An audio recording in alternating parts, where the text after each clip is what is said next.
యేసుక్రీస్తు నామంలో మీకు అందరికీ వందనాలు. ఆయన నామానికి మహిమ కలుగును గాక. ఈ కార్యక్రమాలు వీక్షిస్తున్న మీకు అందరికీ నా హృదయపూర్వక వందనాలు. మా ఛానల్ ఇంకా మీరు సబ్స్క్రైబ్ చేసుకోకపోతే తప్పకుండా చేసుకోండి. మంచి మంచి విషయాలు మీకు నేను అందిస్తూ ఉన్నాను. చాలామంది ఈ కార్యక్రమానికి సహకరిస్తున్నారు. వారికి నా హృదయపూర్వక వందనాలు. అనేకులకి వాక్యాలు షేర్ చేయండి.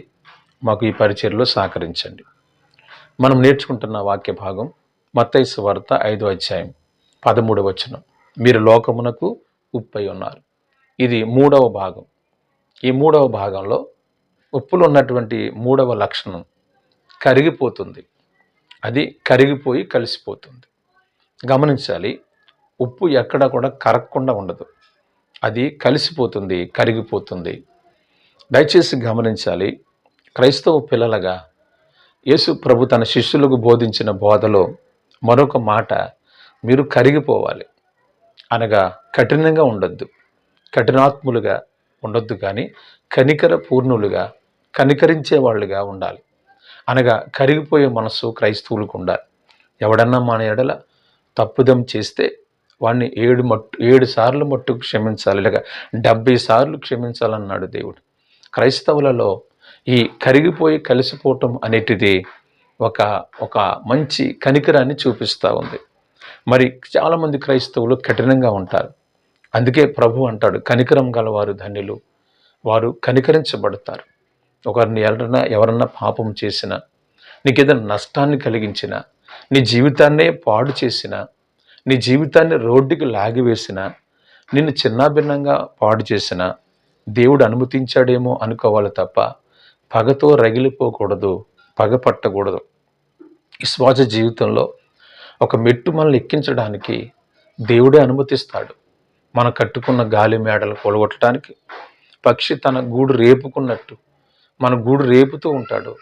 మనకున్నటువంటి సౌఖ్యాన్ని పోగొడతాడు, మనకున్న సంతోషాన్ని తీసేస్తూ ఉంటాడు, మనకు ఎన్నో ఇబ్బందులు కలిగిస్తాడు ప్రజల వలన. మనం వారిని పగపట్టం కానీ ప్రేమిస్తాం. యోసేపుని చూడండి, ఆయన ఎంత బాధ పెట్టారు.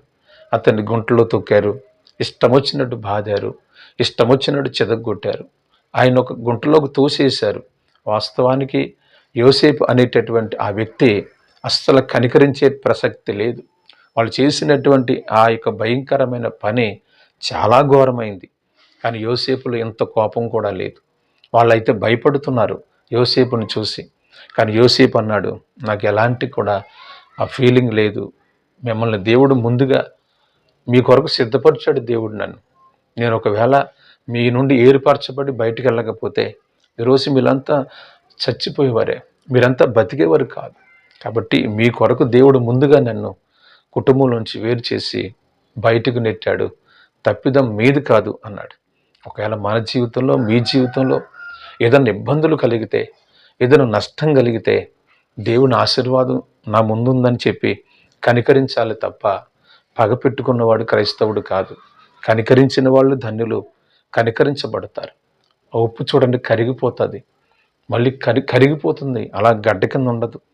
అది కరిగిపోయి అది కలిసిపోవడానికి ప్రయత్నిస్తుంది. ఈరోజు మనం కరిగిపోవాలి. మన జీవితంలో కఠినమైనటువంటి పరిస్థితులు, కఠినమైనటువంటి స్థితిగతులు ఏమున్నా వాటిని మనం వదిలిపెట్టేసుకోవాలి, వాటిని మనం తీసేసుకోవాలి. మనకు ఎవరు నష్టం చేసినా, ఎవరు మనకి ఇబ్బంది కలిగించినా వాళ్ళ అంతం కోసం మనం చూడకూడదు, కానీ వారిని క్షమిస్తూనే ఉండాలి, వారి కొరకు ప్రార్థించాలి, వారి కొరకు దీవించాలి. ఇది క్రైస్తవ ఉపదేశం. యేసు ప్రభు చెప్తారు, శత్రువులను ప్రేమించండి, వారిని దీవించండి. వారిని ప్రేమించటం వల్ల మీరు వారి నెత్తి మీద నిప్పులు కుప్పగా వేస్తున్నారు అని. కాబట్టి ఇక్కడ 3వ భాగంలో మనము కనికరాన్ని చూస్తున్నాం. యేసు ప్రభు ఎలా ఉండాలని చెప్పారంటే, కనికరించండి, కనికరం చూపండి. మీ ఎడల ఎవడన్నా తప్పుదం చేస్తే 70 సార్లు మట్టుకు క్షమించు. వాడి మీద పగ పెట్టుకోవద్దు, ఎవరిని పగతో రగిలిపోవద్దు. ఈ పాట వింటున్న మీరు కూడా మీ జీవితంలో ఎన్నో నష్టాలు జరిగే ఉంటాయి. మిమ్మల్ని చాలామంది నష్టపరిచి ఉంటారు. మీ భవిష్యత్తును రోడ్డుపైకి లాగి ఉంటారు. నీ జీవితాన్ని రోడ్డు మీదకి తీసుకుని వచ్చే ఉంటారు. నీ అందాల జీవితాన్ని, ఒక సౌఖ్యమైనటువంటి నీ స్థితిని పాడు చేసే ఉంటారు. దాని గురించి ప్రార్థించు, ప్రభువు దగ్గర ప్రార్థన చేయి. వాళ్ళని ఏమి చేయకు, వాళ్ళని ఏమి అనకు. దేవునికి అప్పగిస్తే ప్రభువే పనిచేసి మళ్ళా నీ స్థితిని ముందుకు తీసుకొచ్చి నష్టపోయిన దానికంటే రెట్టింపిచ్చి శత్రువుకు సావు దెబ్బ కొడతాడు. నీ అభివృద్ధే శత్రువుకు దెబ్బ. నువ్వు పగబట్టుకుని అతని మీదకి నువ్వు గొడవకి వెళ్ళినంత వరకు వాడు బాగానే ఉంటాడు. వాడిని ఎప్పుడైతే విసర్జించి ప్రార్థిస్తావో దేవుడు నిన్ను ఒక ఉన్నతంగా హెచ్చించినప్పుడు వాడికి చెంపదెబ్బ తగిలినట్లు వాడికి మంచి దెబ్బ తగులుతుంది. అప్పుడు వాడు వెంటనే సరి చేసుకుంటాడు. కాబట్టి ఉప్పులో ఉన్నటువంటి గొప్పతనంలో ఆ లక్షణాల్లో మరొకటి కరిగిపోయే మనసు ఉప్పుకుంది. కరిగిపోయే మనసు నీకు కూడా ఉండాలి. ఎప్పుడో నీ చిన్నప్పుడు జరిగినటువంటి విషయాలు ఇంకా మనసులో పెట్టుకుని పగతో రగిలిపోవటం కాదు. నీ వివాహం జరిగిన కొత్తలో నీ అత్తగారిని ఎడల ఒకవేళ ఏమన్నా భయంకరంగా ప్రవర్తించి నిన్ను ఇబ్బంది పెడితే వృద్ధాప్య దశ వచ్చినప్పుడు ఆమె మీద పగ తీర్చుకోవటం కాదు, ఆమెను కనికరించాలి. ఒకవేళ నీ తండ్రి నీ ఎడల కఠినంగా వ్యవహరిస్తే నీ తండ్రి వంగిపోయిన తర్వాత కుమారుడిగా పగ తీర్చుకోవటం కాదు, కనికరించాలి. ఒకవేళ నీ సేవకుడు నీ ఎడల ఒకవేళ కఠినంగా వ్యవహరించి నీకు ఇబ్బంది కలిగిస్తే సేవకుని మీద పగ పెట్టుకోవడం కాదు, కనికరించాలి. ఒకవేళ విశ్వాసి నీ ఎడల కఠినంగా ప్రవర్తిస్తే నీకు నష్టాన్ని కలిగిస్తే నీకు ఇబ్బంది కలిగిస్తే వాడిని క్షమించాలి, కనికరించాలి తప్ప పగ పెట్టుకోవటం కాదు. పగ తీర్చుకునుట మన పని కాదు, మనము కరిగిపోవాలి. చూడండి యేసయ్య వాళ్ళకి ఎలా నేర్పుతున్నాడో, మీరు కనికరం చూపాలి, కఠినంగా ఉండొద్దు, క్షమించండి.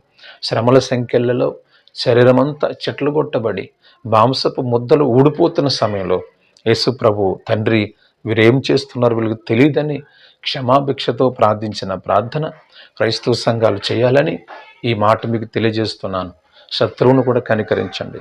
శ్రమల సంఖ్యలైనా శరీరం ఊడిపోతున్నా శరీరం మండిపోతున్నా కూడా ఎంత శాంతంగా ప్రార్థించారు ప్రభు. ఇవన్నీ మనకు మాదిరి.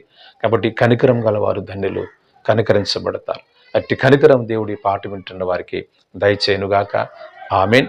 మన ప్రభు అయిన యేసుక్రీస్తు కృప, మన తండ్రి అయిన దేవుని ప్రేమ, పరిశుద్ధాత్మ సావాసము మీకు అందరికీ తోడుగుండును గాక. ఆమేన్. ఆమేన్. అందరికీ కూడా నా హృదయపూర్వక వందనాలు.